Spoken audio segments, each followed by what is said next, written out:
স্বামী রামকৃষ্ণানন্দের রামকৃষ্ণ ভক্তি সুবিদিত। শ্রী শ্রী ঠাকুরের সেবার জন্য তিনি নিজের জীবন তুচ্ছ করতে পারতেন, করেওছেন। তার অনুরূপ ভক্তি ছিল শ্রী মায়ের প্রতিও। 1911 সনে শ্রী মা যখন দক্ষিণ ভারতের তীর্থস্থান দর্শন করতে আসেন, সেই সময় রামকৃষ্ণানন্দজি তাঁর সেবার সুযোগ পেয়েছিলেন।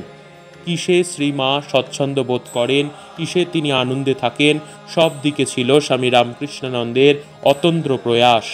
শ্রী মাকেও রামনাদের দেওয়ানকে বলতে শোনা যায়, আমার আর কি প্রয়োজন, আমাদের যা কিছু দরকার সব শশী ব্যবস্থা করছে। পুরী থেকে শ্রী মা যখন মাদ্রাজে এলেন, তখন গ্রীষ্মকাল। মাদ্রাজ শ্রীরামকৃষ্ণ মঠের প্রতিষ্ঠাতা ও অধ্যক্ষ স্বামী রামকৃষ্ণানন্দ কীভাবে তখন শ্রী মায়ের কষ্ট লাঘব করার চেষ্টা করতেন, তার কিছু আভাস পাই স্বামী জগদীশ্বরানন্দকৃত রামকৃষ্ণানন্দজির জীবনচরিতে, যেখানে দেখি স্বামী রামকৃষ্ণানন্দ একটি মোটর গাড়িতে করে মাকে স্টেশন থেকে আনতে গিয়েছিলেন। মোটরে বসবার গদিটি গরমে অত্যন্ত উত্তপ্ত হইয়া ওঠায় স্বামী রামকৃষ্ণানন্দ আপনার পরিধেয় বস্ত্র কলের জলে ভিজাইয়া গদিটি ঠান্ডা করিয়া দিয়েছিলেন।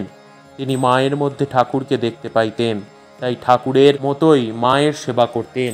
অগ্নিয়া তার দাহিকা শক্তির ন্যায় ঠাকুর এবং মা অভেদ, একথা স্বামী রামকৃষ্ণানন্দ প্রায়ই বলতেন। উক্ত জীবনী গ্রন্থের ভূমিকায় স্বামী বিশুদ্ধানন্দ লিখেছেন, শ্রী শ্রী মাতা ঠাকুরানীকে দর্শন করলে শশী মহারাজ ভাবে আত্মহারা হয়ে যাইতেন। শ্রী শ্রী মাতা ঠাকুরানী যখন দক্ষিণ দেশে তীর্থ পর্যটনে যান, তখন তাকে পাইয়া শশী মহারাজের কি আনন্দ ও উৎফুল্ল ভাবই না দেখিয়াছি।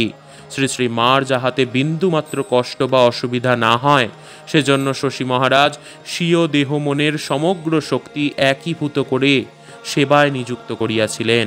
যতদিন শ্রী শ্রী মা দক্ষিণ দেশে ছিলেন, ততদিন শশী মহারাজ আহার নিদ্রা বিস্তৃত হয়ে তাহার অনুসরণ ও পরিচর্যা করেছিলেন।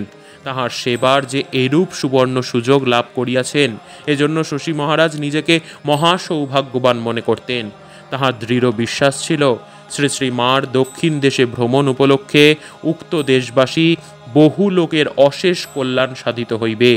মাতা ঠাকুরানীর এই তীর্থ ভ্রমণের সময় শশী মহারাজ এত পরিশ্রম করিয়াছিলেন যে তাহাতে তাহার স্বাস্থ্য চিরদিনের মতো ভগ্ন হইয়া যায়, তিনি আর সুস্থ হইতে পারেন নাই।